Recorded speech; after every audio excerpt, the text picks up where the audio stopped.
What up, y'all? Welcome back to the DUM Podcast. I am Don Dario. And I'm Kev The Allstar live in New York City.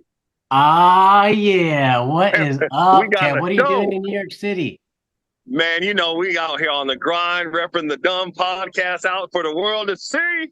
We're trying to find new material, bring it all the way to the East Coast. Heck yeah, bro. Representing the So DUM I'm excited about our Podcast in guest, though, because we just NYC. shared the stage in Utah. So I'm excited about Nice. that, too. Nice, man. New York City. Get a rope. This episode is sponsored by ComedySchools.com, where you can learn anything from beginning to advanced. Just contact ComedySchools.com and tell them the DUM Podcast sent you so you can get our special price. Now, here's a message from Tony. Write me, Tony Visick, at comedyschools@hotmail.com or call me at 818-571-JOKE. That's 818-571-JOKE. Once again, thanks for visiting. We'll see you soon.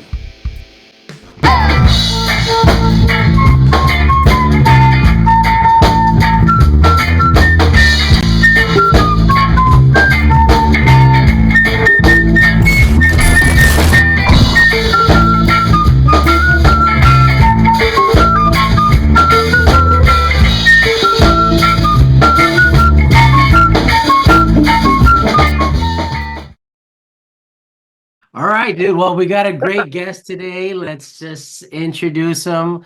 Ladies and gentlemen, please give a hand for the Fresh King Benjamin. Hey, Yeah. Everybody, That's what's up. That's what's up. Welcome to the I'm DUM coming to you Podcast, from man. the vibrant metropolis of Salt Lake City, Utah. Hey. Almost as cool as New York City. Hey, I will say that it's almost by New York City. You said Salt Lake City, right?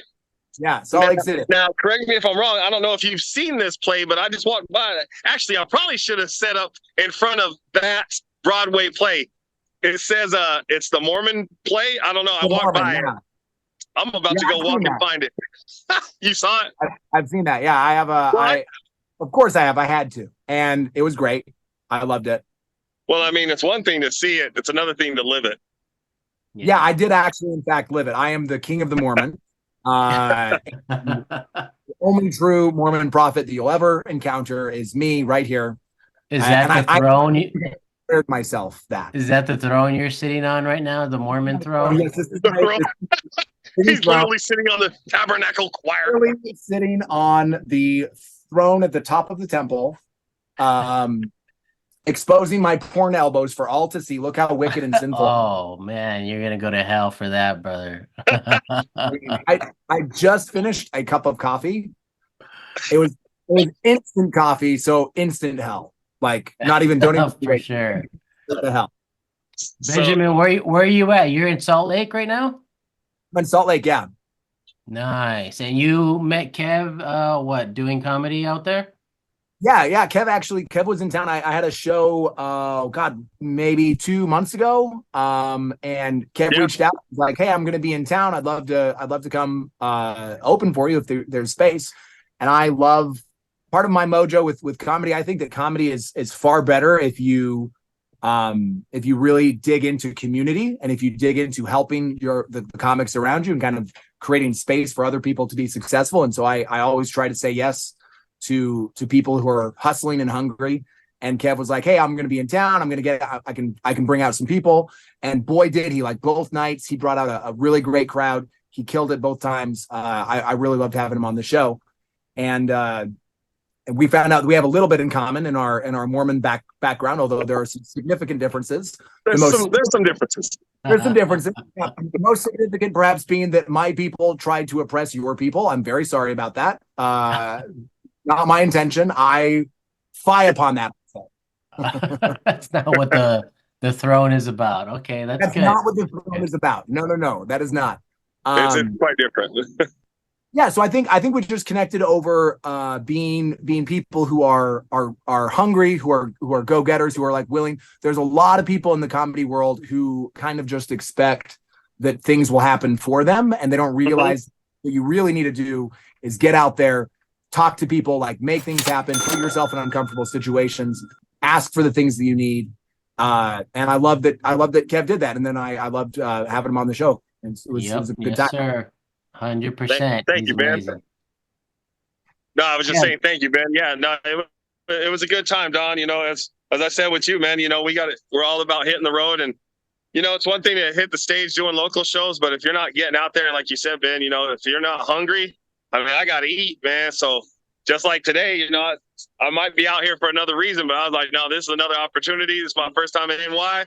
So I was like, and I thought about having a stand-in for this podcast episode. I was like, no, that is not happening. What better stage than NYC, Yeah.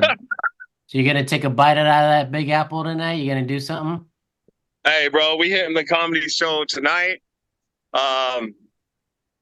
And see what happens from it. I'm going to do some networking, see if, I don't got to get on stage while I'm here, but if I can network and make those right connections, who knows? I'll be here for almost a week, so. Nice. But it's just like with Ben, I just reached out to a person I knew, and he gave me some contacts, and I reached out, and I had a couple hitters, but then Ben blessed me with a double header spot on their powerhouse stage in Utah, which is Wise Guys Comedy in downtown. So I was honored. So nice. Heck yeah, brother. That's awesome. How Ben, how often do you put on shows at Wise Guys?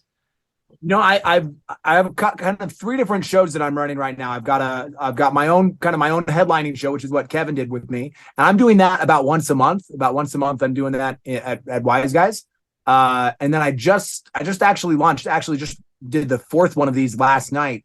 I just launched a show called Comedy Rumble, which is a comedy competition show where basically I take a group of comics. Started with 12, now it's 8. I take 8 comics and put them in kind of like a single elimination bracket where they're competing against each other for more time. So they start with 1 minute, and then the audience votes which one they want to see to go to the next round. Then they get 3 minutes, and then 5 minutes, and then whoever wins closes the night with 10 minutes. And that's sort of a brainchild of mine. I've been developing since winter. I did the first one back in June. The last 3 have sold out. So I've done, this was my 4th that I did. So the first one packed it out, great night. The next 3 sold out in quick succession. Last night sold out before the show even started. Fantastic energy. I've got another one on the 20th. So that's kind of that's sort of the new happy, exciting thing that I'm playing with. That's and then cool. I do these local shows so I live in a suburb of Salt Lake called Daybreak, and I do these local community shows here in Daybreak where I bring on comics to do longer sets, like 20 minutes. Because I'm trying to fill in some gaps here in the Utah scene where there's not a lot of great opportunities for comics in kind of that mid-range where they're better. They're past open mics, right? They can consistently crush at open mics, but they're not quite to headlining level yet because they don't have an hour of material. They don't have the audience for that. And so there's kind of a gap in the middle of like something like the Comedy Store or the Comedy Cellar where you just get like consistent 20-minute spots. So that's what I'm trying to do with the local show. It's called Night Break Comedy. And then and sort of the same thing with Comedy Rumble, where I'm trying to give younger comics an opportunity to, to just kind of stretch and sort of play and get opportunities. Like the guy that went up last night, by the end of the night, he'd done 20 minutes, right? He'd done a 20-minute set over the course of the 4 different rounds. Wow. And that's huge. The comic, that is huge. Yeah, that's what you want. That's amazing. Kind of time in front of like a cool weekend crowd that's all hyped up.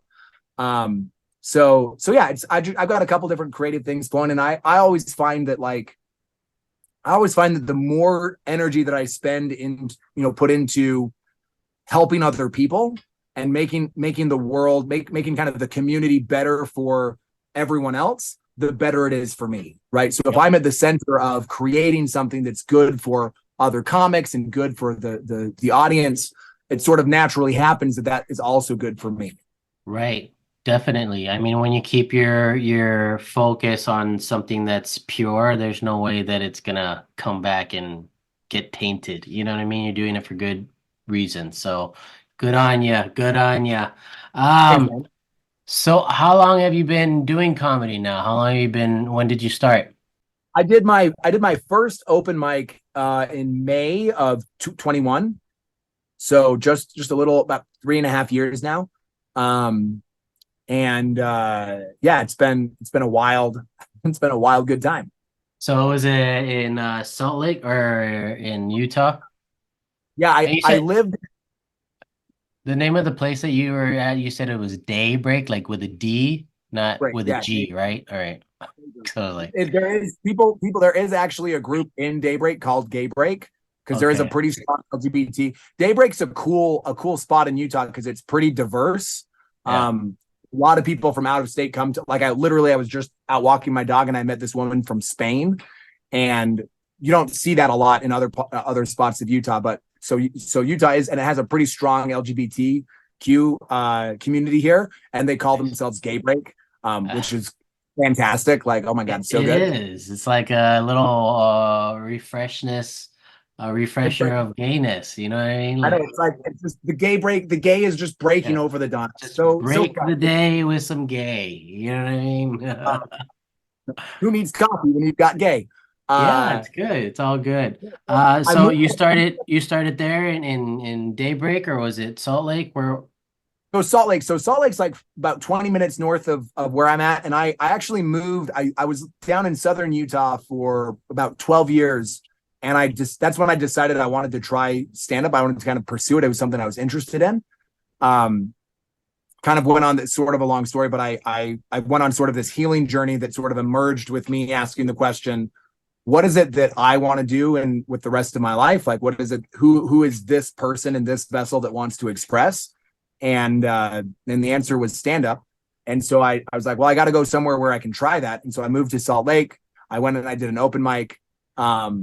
First open mic, like crushed, like did a like just really the jokes landed, everything worked. I had a blast. I wasn't the best person that went up that night, but I was like in the solid middle, and I just felt really, really good about what I'd done. And then I was hooked. Like once you get a couple of really good laughs, especially if you get a laugh that's sort of unexpected and just kind of like it's sort of a surprise to you and to the audience. yeah, There's nothing better than that. I yeah, mean, there's especially your first time. Like that was your first time. yeah. Wow, And now, yeah, that's a good like first time, man. a bunch of times after that where nothing happened, Right. right? So it wasn't like there's definitely a learning curve, but yeah, that first time just it really worked, and it showed me. I think what it really showed me is that this was something that I could be good at, and that more importantly, I really loved, and so I would be willing to put in the kind of work that it takes to be successful, right? Because to be good at anything requires a lot of dedication and a lot of time and a lot of energy. Right. And, I think a lot of us, we spend a lot of time putting our energy into things that don't make us happy, that aren't what we're passionate about. And so I feel really lucky that I get to work hard, like work really hard at something that is fun for me and that I'm good at. Right. Putting it in on something that you're passionate about. What else could be better? You know what I mean? Like you're gonna get nothing but good stuff, man. So good on you, mate. So you're saying, okay, so you started just because you said because you wanted to get something out, but was there something that happened maybe in your life? Was there somebody that you looked up to? Was there like what was the whole thing why you said, I'm gonna go up on stage and I'm gonna try to make people laugh? Like why? Were you a Yeah, joker as a kid or what? I totally wasn't. And I also have kind of a unique backstory where I actually grew up, we're joking about the Mormon thing. I grew up super Mormon. And by super Mormon, I mean, I have three moms and I grew up on a compound, like a Oh, end of the world. snaps. Ben, I got to Wow. intervene. Ben, you got to you have to let Don or the fans know what you mean by a compound. So I mean like a related little, to that religion. yeah. So a little ranch in northern Wyoming where my family had kind of retreated to live the one and only true gospel, which is polygamous Mormonism. All other religions are fake. Only Mormon polygamy is true. And so they left everyone. They went up onto this tiny little ranch, and they were basically waiting for the end of the world, for Jesus to come back, for the second coming. And I was like, Jesus is celibate. He hasn't even come once. Like, why are we waiting for one? And Keep them coming, man. Keep them coming. so, so I leave that. I get sent out actually when I'm like 17. My family, they decide that they want a lawyer in the family to protect them because they believe that I don't know if any of you guys or any of the listeners are aware of this, but the only reason that the US government exists is to oppress polygamists. That's the only reason. And so they were like, this evil government is coming for us. We have to have someone to protect us.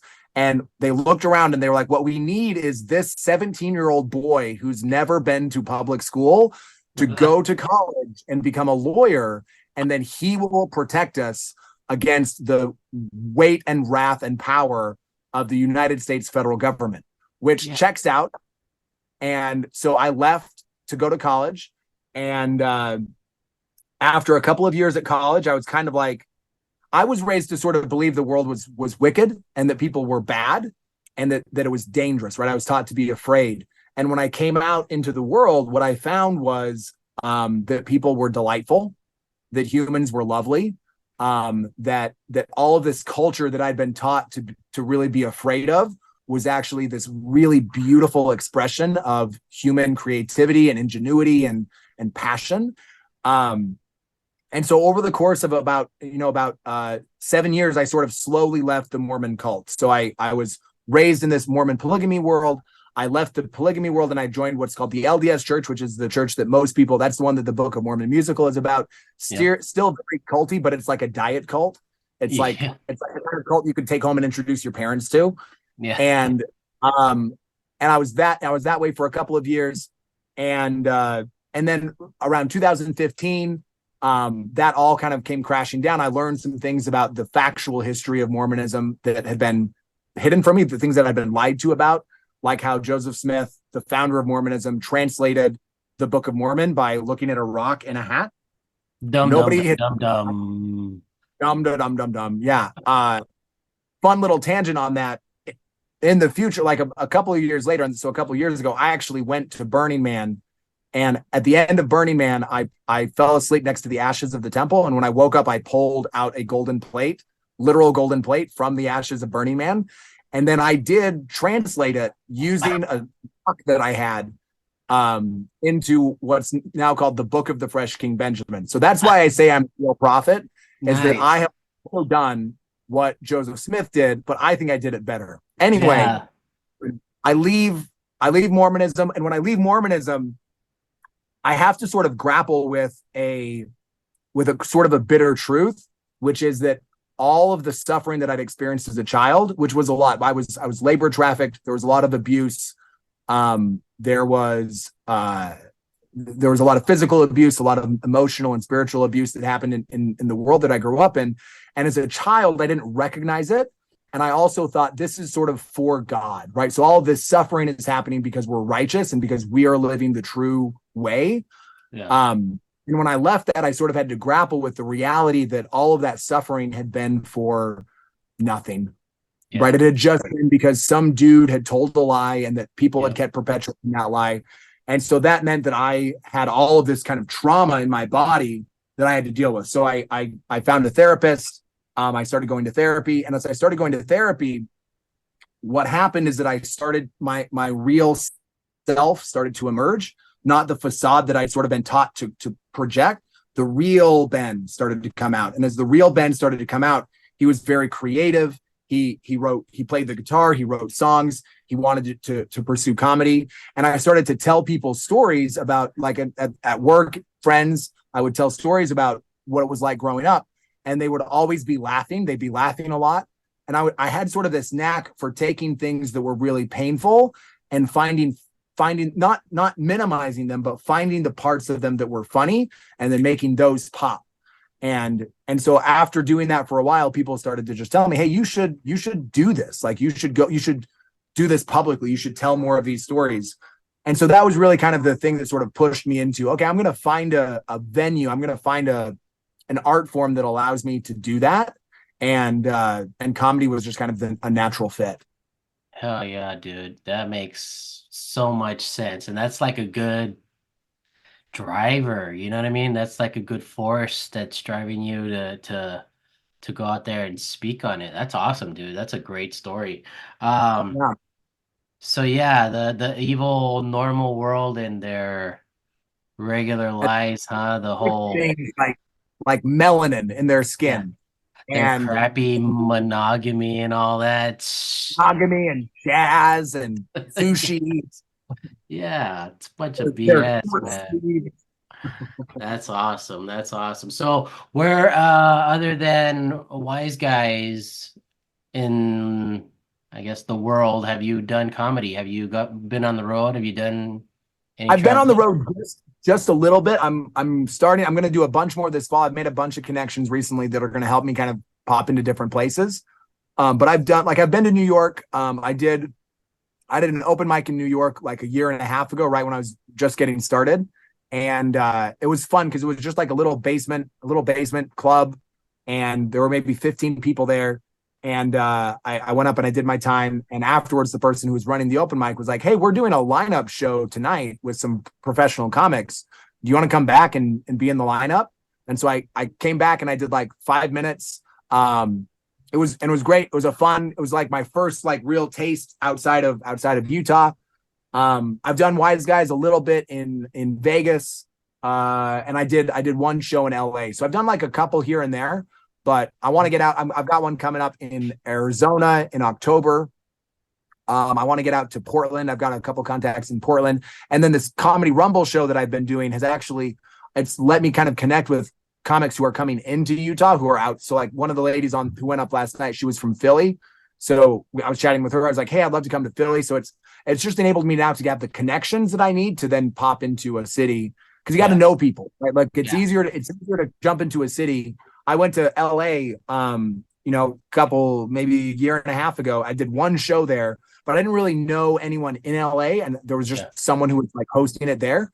Yeah. And so because I didn't know anyone, it was hard. Like I went to a couple of clubs, I tried to find some mics, but it's just easier when you've got a person, right? When there's someone that you can sort of figure it out. Yep. I just met someone. I was at Burning Man last week. I met someone, a comic from Miami. So I'm going to connect with her. So couple cool things coming down the pipe, I think. Oh yeah. Yeah, dude, if you're ever down here in I guess the San Diego, Southern California area, hit me up. Oh, hell yeah, I would love you on some shows over there. When you go up to Portland, we have a connection up there, Lexi's Comedy Club. Sick. Right now it's a pop-up type of thing, but she's gonna eventually have a brick and mortar club one of these days. But she's making moves up there. So if you pop-up shows are really working, right? I know so many comics who are just kind of cutting out the middleman of the club and I did my first pop-up show as a Don't Tell show here in Utah maybe 6 months ago. And I was just watching the guy do it, and I was like, he just has his own chairs. He just has his own sound equipment. He just talked to some yoga bitch and was like, "Hey, can I borrow your studio?" Uh-huh. And now he's doing his own show. I was like, that's not that I could do that. Yeah. Yep. And you can't. It's fun to sort of see that. It's kind of like, to me, it feels a little apocalyptical. Like it's a little bit like the world is sort of fluid right now, and so of course comics are going to like just pop up somewhere with a microphone and just be like, "Hey, does anyone want to listen to me?" Yeah. Anybody want to? I have a homie over here in San Diego that will go out into the street with a mic and a speaker and just do it on the street, talk to everybody. So I'm hoping to maybe record this podcast out there with him one of these days and just like Kev over there, just do some stand up on the street, Kevs. That's it right here. I think that as comics it's like a really important time for us right now because the world is so crazy and chaotic. And what comics can do is comics can kind of slide into the edges of society and make light of them, which is sort of like this grease. It kind of greases the skids and makes everything a little less serious. Yep. And so I love seeing comics out on the street. I love seeing us like out doing our thing where we don't have the answers. I don't think any comic would claim to know what we have. I have no clue. This is such a fucking mess. I have no idea what to do. Yeah. But we can kind of get in there and we can sort of play with play with the craziness, play with the nuances, and sort of help people understand that it's not all that serious and we're all going to die anyway. Yeah. So laugh it up. Have fun in life, folks. Kev, Yo, what did you change your earbud things or something? Not really good. No. You can't hear me at No. all? I mean, Can you hear me like now? you're far away. Can you hear me now? Weird. It was working so well earlier, but it sounds was like nice you're- earlier. Yeah. Can you hear me now? it Yes. sounds like we can hear like 3/5 of you. that Oh one shit, works. that's Oh, weird. that was- Yeah. So okay, so these don't work. They're only for sound. That it sounds better now. Can you hear me now? Yeah, I don't know. Yeah, if you you can can hear me touch now. Oh, that explains why y'all ain't acknowledging the fucking word I say. it. I was so happy because I by can the hear way, y'all what's really that? good, right? Yeah, But we're like, I have I no have sound. something to say. God, live and uncut on the DUM podcast. So dumb, it's missing the B. You know, he said the dumb. What do you say? A yoga bitch. Yoga bed, yeah. I wanted some feedback on that. I was chiming in, but clearly my lips was moving, but I wasn't saying shit. What were you saying? What were you saying? Okay, let me mute that. I'm sure you can hear the siren. No, we can't hear nothing. Y'all can't hear that? We No. can't hear anything. That's crazy. You might I be mean, look paranoid. where I'm at. And Nope, y'all can't hear none of a that? thing. Nope. That's great. Yeah, we just hear you. It's good. It's really good. Look, you really can't hear the siren right now. We can't even hear The one that that just bus passed. behind you. I don't even hear That's that. Drop. crazy, bro. Yeah, no, it's good. Baby, no. We can't even hear all those loud New Yorkers cussing and spitting or whatever they do. Now you're muted though. We can't hear you now. Yeah. You know, fucked it up, Kev. Maybe oh, there we go. Now you're back. Maybe. Yeah, no, I'm back. No, man, that sounds like a great journey, Ben. Obviously, like I want to piggyback on what you said, you know, about the networking and just knowing people in places rather than just showing up blind. You know, that's kind of what I'm hoping for. You know, that would be a great opportunity, you know, if I get in there tonight and just meet and mingle and somebody's like, because they got to show up 5:30, 7, 8:30, 10, 11, and 12. And I'm like, well, fuck, if I can get in there and just meet, who knows? They'll be like, hey, you got a quick 5? And I'd be a fool to turn that down. Heck yeah. Yeah, I really believe, especially for comics, right? Like, and really for everyone, every problem that we have as an individual, as a society, is really, it's just a matter of the right conversation with the right person, right? If we can have the right conversation with the right person, we can solve anything that anything that we need. And so for me, what that looks like for me is I try to be that person, right? So if I try to be the person that if someone has a conversation with me, they're going to get the thing that they're looking for. So if someone comes to me and is like, it's generosity, right? If someone comes to me and is like, hey, I really need some time, I'm obviously going to vet you, right? Like, I'm not going to put you on just because you ask. You gotta be ready. But if you're tight, if you've got good shit and it doesn't cost me anything, if I can just generously, it's just magic. I give, and then that creates this really beautiful flow of energy where people, like, they want to, like, I go to you, Kev, or Kev, you come to me and you're like, hey, can you put me on a show? And I'm like, of course I can. Happy to. I do that. Right. And then you come back and you're like, hey, do you want to be on my podcast? Right. And then it's just really great cycle of energy that just builds. And it doesn't have to be, I think that some people think that comedy, you have to be like stoic or do it by yourself, or it's just like a sing. And I've been listening to Jimmy Carr recently on podcasts, and he quoted this other comic, and I can't even remember who it was. So I wish I could give actual credit to who said this, but he said that comics we're at it alone, but we're in it together. Right? Yeah. We're at it alone, but we're in it together. Yeah. And I love that, because that to me captures this the way that I want to show up as a comic, which is I'm on stage. When I'm on stage, I'm by myself. Right? I'm trying to build this brand. But I'm doing that with a whole bunch of other humans who are also trying to do that. And if I invest in them and they invest in me, it's just going to make it easier for all of us. Yeah. Yeah, I completely agree. Like now that we had the Olympics recently, it kind of reminds me of, yeah, throw those kisses, Kev. It reminds me Don caught that, baby. He said, "Yeah, send those kisses." it's the city of love. Um, no, but it reminds me of like being a gymnast or something, you know, like yeah, we're all doing the same thing, but we're in it on our own, right? But like everybody wants to compare, like, oh, why this person is getting that. We're all different. This person has smaller legs, this person has longer arms. So we're all doing different moves, different tricks. But yeah, we are in it together. So the why would we argue or fight or anything when we're all Right. doing Well, it's like, art? We should be well, happy it's for like, each other. oh, my bad, Don. But I want to. It's like related to the one-liner comic versus the storyteller comic. You know, like we all have our niche. You know, or if you take it to music, you know, the freestyle rapper versus the pen and pad rapper. You know, like we got these skills, but we all tie it together and we build a community and a network and get out there and share these laughs. Because I mean, shoot, I just watched the podcast. Speaking of podcasts, I forget his name. Andre, 3,000. super funny. Andre. Andre, Yeah, yeah, yeah.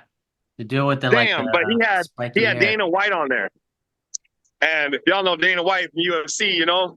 But at the very end, I mean, this is like a 2.5 hour podcast, and Dana's been, you know, the dude's worth whatever, been through this, been through that. And the very last like 5 minutes, 10 minutes of the podcast, he gives Andreas and all of us stand-up comedians mad props because he did one open mic and he swears he'll never do it ever again. He goes, "You guys have the ball." I can't quote him exactly, but if you're watching this, comment below and leave your scene. But go to that podcast and watch it, especially as a stand-up, even if you watch it from a business aspect or just to hear some kudos from Dana White about stand-up comedians and what it's like standing on that stage by yourself.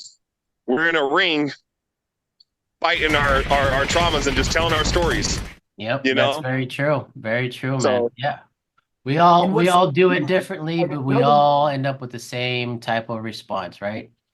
Yeah, Right. we're all looking for the same hit. And what's fun too about comedy is that like there's no shortage, right? There's no scarcity here because nobody can be me, right? Nobody has my unique perspective. Nobody has my unique voice. Nobody has your unique voice, your unique perspective. And so it's not like we're competing against each other like an actor. Actors are competing against each other for the same role, right? They all want to play Hamlet. Right. Nobody's going to play Ben. Nobody's going to play Ted. Nobody's going to play. We are going to play ourselves. And because of that, there's plenty of space because it's all about finding our unique voice and then finding the people, the audience that voice resonates with. And there are millions, right? Millions of comedy fans. And the more that we build comedy, right? The more we get people out to comedy shows, the more people are investing, like, then it's like it raises makes the pot bigger for all of us because more and more people are going to a live comedy show rather than like a movie or a stage, right?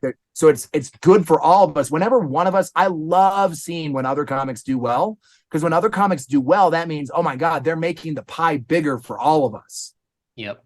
And you could break that down into the actual comedy show, right? Like first person go up.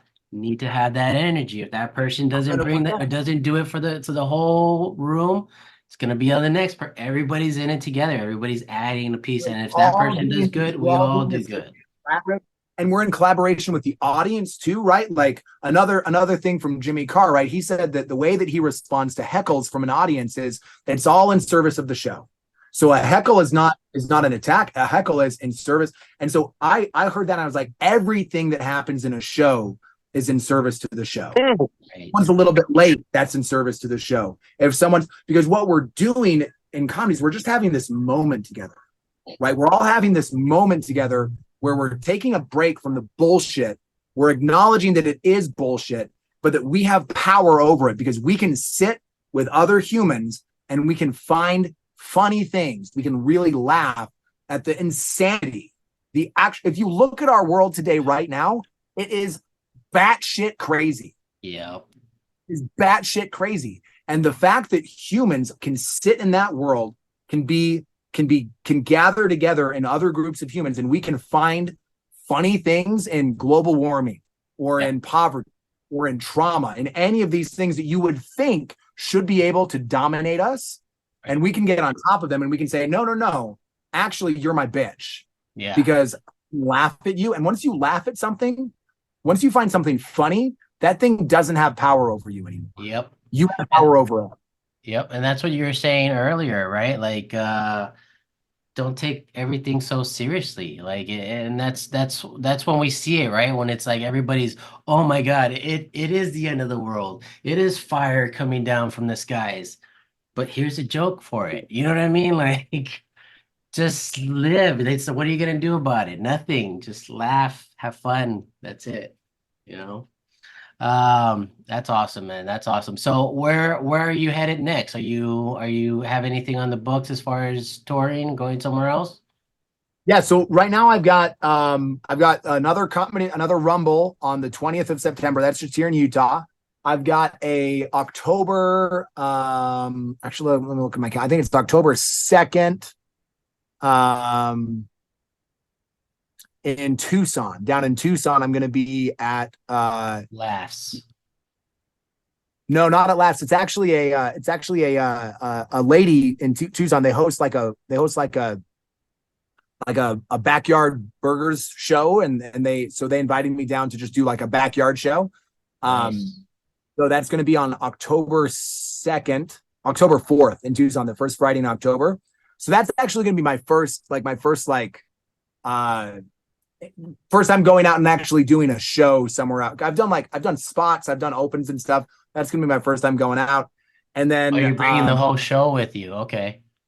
I'm trying to, so actually if anyone is listening in like the Tucson or Phoenix area, I'm trying to find a couple of local comics who maybe have like an ex-Mormon or an ex-religious background to open for me. I'm looking for people to do like 10 minutes, probably 3 of them. So if anyone is listening to this and you're in that area and you want to connect with me, please do. Because I'd love to first give you some time to do your magic, and then also rely on you to help me, sell the show. Cause I want to be able to let as many people know as possible down there. And I don't have a big network in Arizona yet. Right. But yeah, well, then I'll I've let got, you know if I hear anything from anybody. I have. All I know is I like the fact that you said yeah. Yeah. I will, right? You know what I mean? This is the first step. It's coming, man. Everywhere I go. In fact, one of my mantras, right, is why have enemies when you could have friends? Why piss people off and be an asshole to people when you can be kind and generous and have them feel good feelings towards you, right? So I'm always making friends. And then I don't have anything firmed up here yet, but I've got this is actually over the next week or so. I'm planning out the rest of my year. So I'm hoping to hit some stuff, and I've got some opportunities in Denver that I want to go check out. Portland, like I said, I'd love to come down and make something happen in San Diego. Couple people in Austin that I want to make it happen. So I'm gonna start popping around into different places, and sort of my plan is to kind of do a 1-2 punch when I pop into a city. So pop in, do a comedy Rumble show, which that sort of helps me get the lay of the land. It kind of helps me network because it gets me 8 comics in the area who can help me promote. And then from that, do my show, right? So that I can kind of pop in, I can get some energy going, getting some people know who I am, and then do a show. So nice. A little wax on and a little wax off. It's one of the things I learned pretty early on is that if I wanted to really be successful as a comic, that being good at comedy was only half of the game. That the other half of the game was being good at promoting. Say that again. That if I wanted to be successful as a comic, being good at comedy was only half of the game. The other half of the game was being good at promoting, networking, sort of that Yep. you got to get butts in seats, right? You got to be able to get people to come out to your show. And so I think that a lot of comics, you can get stuck by really just being like, oh, I've got to be artsy. Like I got to really focus on the art, and I've got to make sure that I'm purist.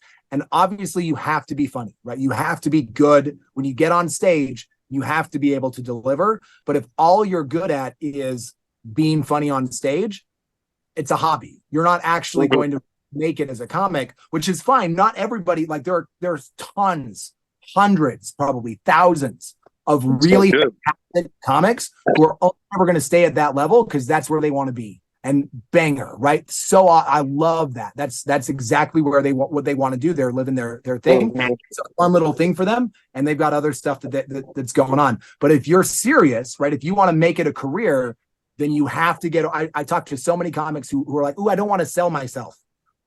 You're not. You have to. You're the product. So you've got to figure out a way to do that that doesn't feel yucky to you. And for me, what that looks like is selling other people, right? So what, and I know that as a white person, I maybe should be cautious about saying selling other people. Maybe rephrase that. Don't be selling people, Ben. Right, I'm promoting other people, but like that's the Comedy Rumble idea, right? Is that I can then go into a city and I can say, rather than going around and saying, "Hey, everybody, come to my show and watch me," I can go to a city and I can say, "Hey, are there 8 comics that want to do a cool show with me?" Yeah. Okay, awesome.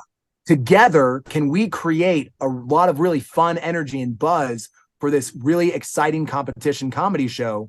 And then just the side effect of that is that as the host and the producer, I'm going to kind of be in the middle of that. Yep. And so everyone kind of get to know me a little bit. And then from there, I can say, okay, awesome, you guys, if you like that show, come check out me when I do a whole hour, you know? Yeah. Yeah, that's kind of like the basic idea of this podcast, you know, is I started doing it by myself, then I added a friend, then I added Kev. But most of the time it's about promoting you, you know, what do you do? What made you want to do this? And by doing that, you know, I'm over here the one asking, and Kev's over here the one asking. So it helps us by helping you, and just gotta continue that. Isn't it magical that, because I think for so much of my life growing up in a worldview that said don't be selfish, don't focus on yourself, kind of like shut that down. I think it's so magical to now be in a state where what's good for other people is good for me. Right. Where I can really, really throw my energy into how can I genuinely help the comics around me and make their lives easier, promote them, give them opportunities. And that it's so that, because that's such an easy game. It's such an easy to look around at other people and think, how could I help you?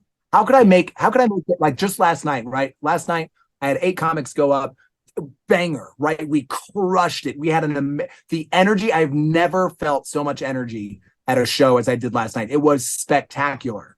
And I filmed it all. And so now today I'm thinking, okay, what could I give to all of those people who were there last night? And so what I'm working on today is editing out their sections of it and then giving them a fully edited set of whatever it is that they did. And then they can do whatever they want with that. So that's going to be good for them. They're going to go out and use it. And the side effect there for me is if someone has a cool set, like the guy who won last night had a banger set, he did 20 minutes. If I give him a fully edited, packaged set that has a little bit of, you know, Comedy Rumble branding in there, because obviously I'm the one who did it, then he shares that and that goes gangbusters. Great for him. Awesome for him. And then also awesome for me. Yep. Why not? And I love that. I love being able to be in a industry and in a world where when I focus on caring for other people and when I focus on making the world better for other people, it's just automatically good for me. Ladies and gentlemen, boys and girls, children of all ages, 18 preferably and above, it's time for the Jiggity Joke Session, live from NYC. Hey! Yeah, baby. We've got Don Dario. We've got Ben, Jermaine. Let's go. Don, I stole the mic. Go ahead. You can clip that part. I got excited. Nope, leaving it in. All right, ladies and gentlemen, we've got 3 comics. Count on 1, 2, 3. We're going to get this Jiggity Joke Session started with our special guest, Ben, the Fresh King, That is you, sir. Okay, so I'm going to read this first joke. Here we go. Calling our teacher mom. Hold up. Let's get this dude in the film. We live. Let's go. Don't be shy. Come get high with the Hey, let me soak on that joke. on the DUM podcast, baby. Don't panic. It's organic, baby. Yeah. I want to hit that. Let me hit that. That's some good stuff. I can't get that shit out here in Utah. That's raw. Oh, you just gotta drive to Arizona, dude. I will be later. All right. Okay, All right, go ahead, Don. Come on. Send it. Send them jokes. All right, Ben. You are first, sir. Whenever you're Okay, ready. so calling our teacher mom when we were young was as embarrassing as saying I love you to customer service as an adult. The nursing home staff better be ready for me when I'm old because I'm going to be slapping booty and calling everyone toots. And those are the janitors.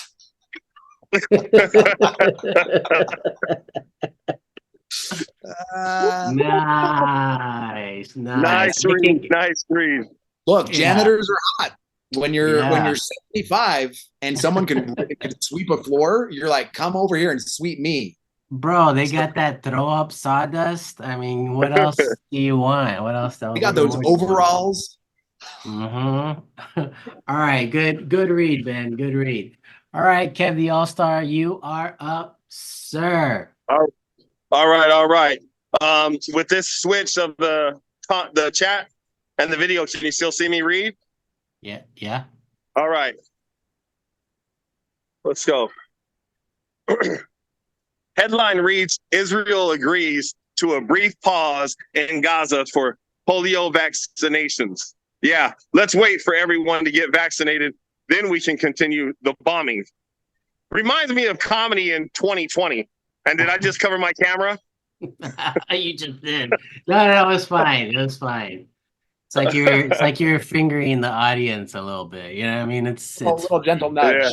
Yeah, it's good. I really like this idea. There's something so funny about the idea that people need to be healthy before we murder them. Yeah. It's all Like, stop. We don't want to spread everyone polio. Pause. We don't want these people to get polio before Now, we nuke bomb the shit out of them. We're not heathens. We're civilized humans. You die with the vaccination. I mean, come on. All right. Right. That's more important. My turn, right? Yes, sir. All right. Why did the reality TV star bring a suitcase to the airport? Why? I don't know. Why did he? Why? Tell us. I was waiting. Because they heard the show Survivor was about to start boarding. All right. Ben, you are up, sir.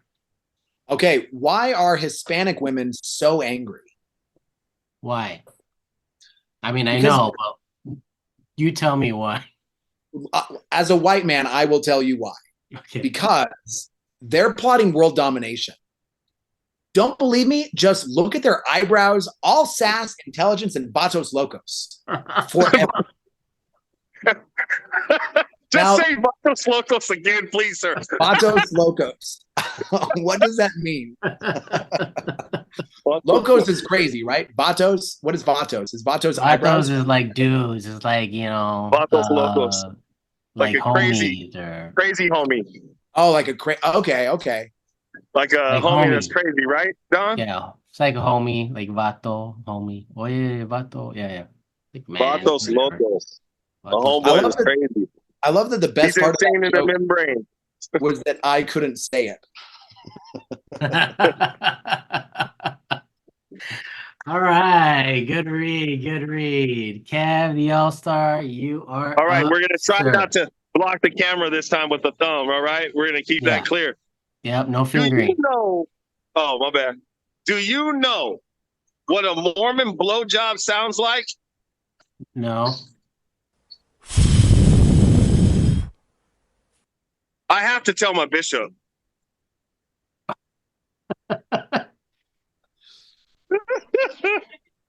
Nice. All right. Yes. My turn. The other day, I saw a little person in the airport terminal. When she was going through security, they didn't ask her for a boarding pass because she had a boarding ass that reminded me of Little Tyke's 18-inch red hopper bouncy ball.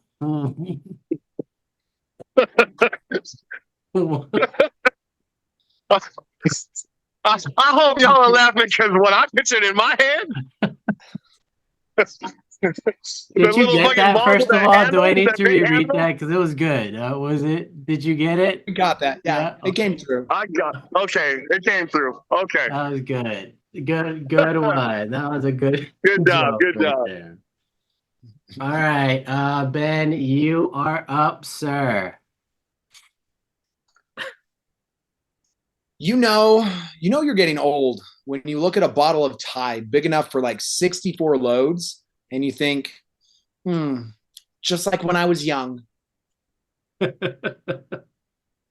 Nice. Good read. What did that Tide do to you when you were a child? Right? Jeez. All right, Kev the Allstar, you are up, sir. All right. I'm about to hit you with that number 3. That number 1, 2, 3. Let me pull up this message, this chat. Let me get right into it. Set up. Millennials are great because they made brunch the most popular meal of the apocalypse. Sure, the world's on fire, but so are these mimosas and avocado toast. It's great for running from zombies.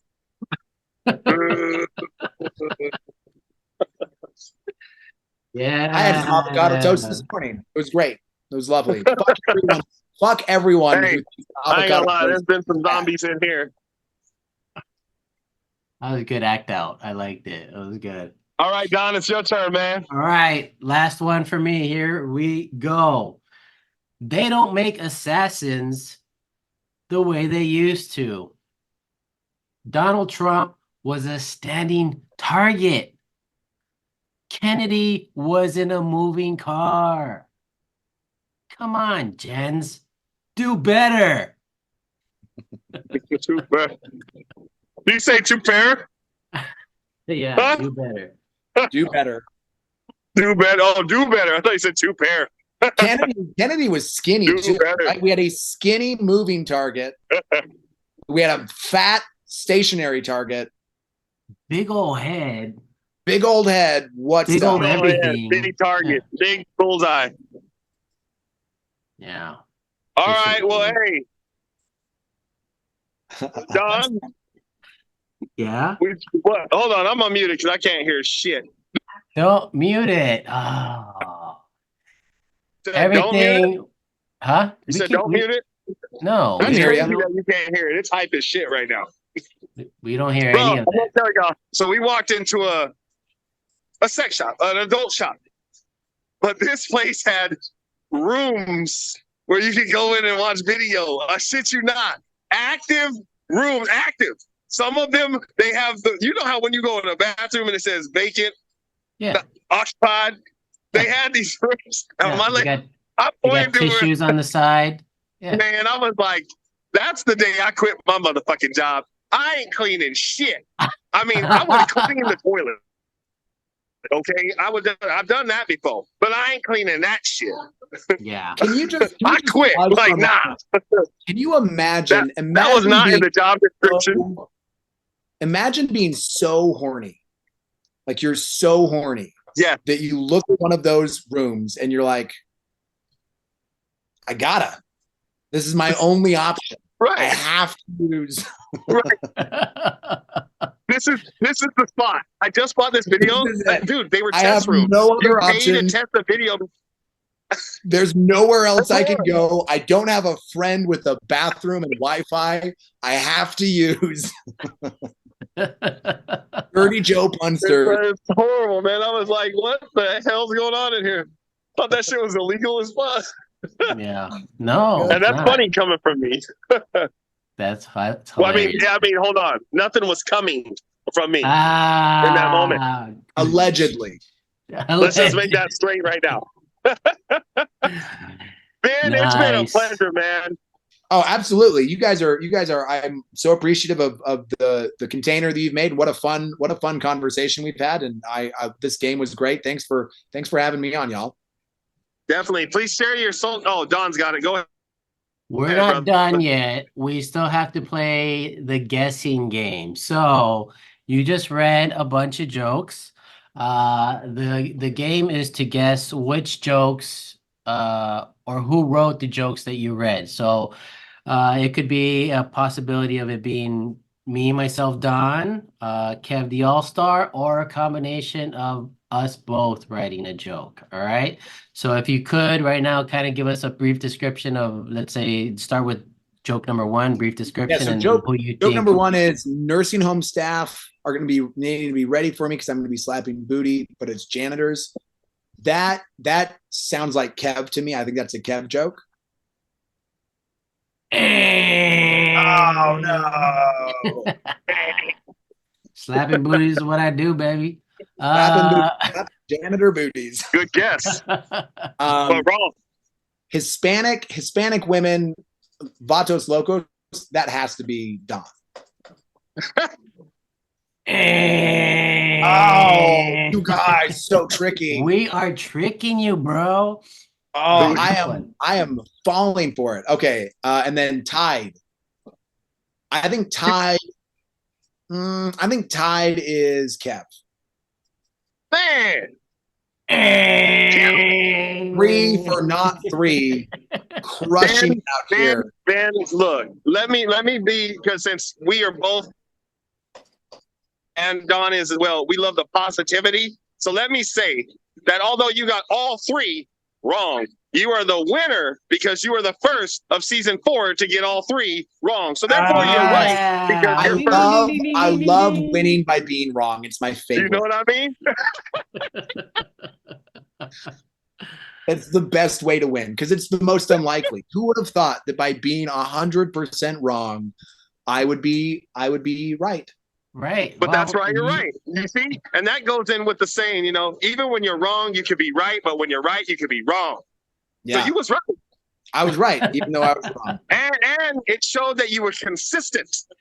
Right. You're say consistently what wrong. Me, yeah. But I will consistently be wrong. It's just, how God gives you things that you can handle. You're the one that can handle the 3. I can handle. It's really actually a service. Like I'm so humble. I'm wrong on purpose so that other people feel safe to be wrong. There you go. Just a really, you're a giver. Other people, I'm just really a giver in my wrongness. Yeah. Well, Ben, thank you for being here, man. Thank you for adding to the funny. Yeah. Is there anything you want to promote? Websites, shows, social media handles? Social media links. Absolutely. So people can follow me on TikTok, on YouTube, and on Instagram at The Fresh King Benjamin. And I'm pretty active on all of those. They can also follow Comedy Rumble on those same 3 platforms. So it's Comedy Rumble SLC if they want to kind of tune into that cool thing that's happening. I also have a podcast called Vibing the Apocalypse where I talk to comics and other people that are interesting. I would love to have both of you on it about the end of the world because I claim to be the prophet of the apocalypse, and I claim that the apocalypse already happened. We are living in the post-apocalyptic world. That's why things are so crazy. And so I want to have conversations with people about what that looks like. And I think comics especially, because we're out there, right? We're fingering the pulse of society, as it were. And we sort of have an idea of kind of what's happening. So we'd love to have both of you on that. People can check that out. It's on all the platforms. We're ready. Let us know when. Yeah, hell yeah. We'd love that. And then, like I said, I've got a show in Tucson on October 4th. So then that can be purchased on my website. If you go to thefreshkingbenjamin.com, you can get tickets for that show. And then I've also got another Comedy Rumble coming up on the 20th of September. That's here in Salt Lake. The last 3 have sold out, so I expect this one to as well. So if you're a local Salt Lake person, you want to get tickets to that, that's on wiseguyscomedy.com. Yeah, and I think that's it. Those are my socials. That's kind of where I'm the most active. And just follow me on socials, and that'll kind of be the best way to know when I'm going to be popping into your city. Because starting this fall, I'm going to be hitting Portland. I'd love to do San Diego, Austin, probably some New York. I'm looking at a DC connection right now, probably some Philly, and just kind of getting out there and seeing what the world is like before it all burns down. Hell yeah, dude. Well, thank you so much for being here again, man. You were great.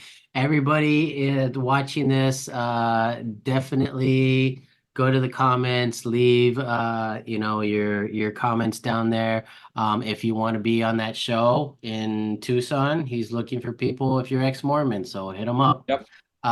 Thank you for being here again, man. Super funny. Kev the Allstar, do you have anything that you'd like to promote, sir?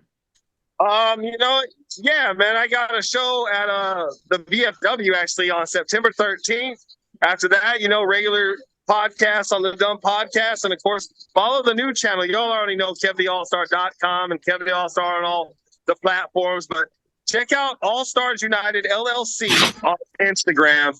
And that's popping right now. And with that, we keep it moving forward. Hell yeah, sir. Hell yeah. Definitely follow that. Follow the podcast, subscribe, like, comment, tell your friends. We got the Patreon as well. Right now I'm in a writing phase, so once I start doing shows, and I want to actually produce a show coming up. So once that is all set, I will let you know. Go to dondarriocomedy.com where you can see all the socials, everything you need out there. Thank you for watching. Stay safe and have fun in life, folks. Boom. And also live to laugh and laugh to live, because without laughter, what is the point, my people? Bro. Man, again, it's been a pleasure, man. Thank you. Absolute pleasure, you guys. Thanks for having me on. This was I had a really great time. Absolutely. Thank you. Peace. See ya. Peace.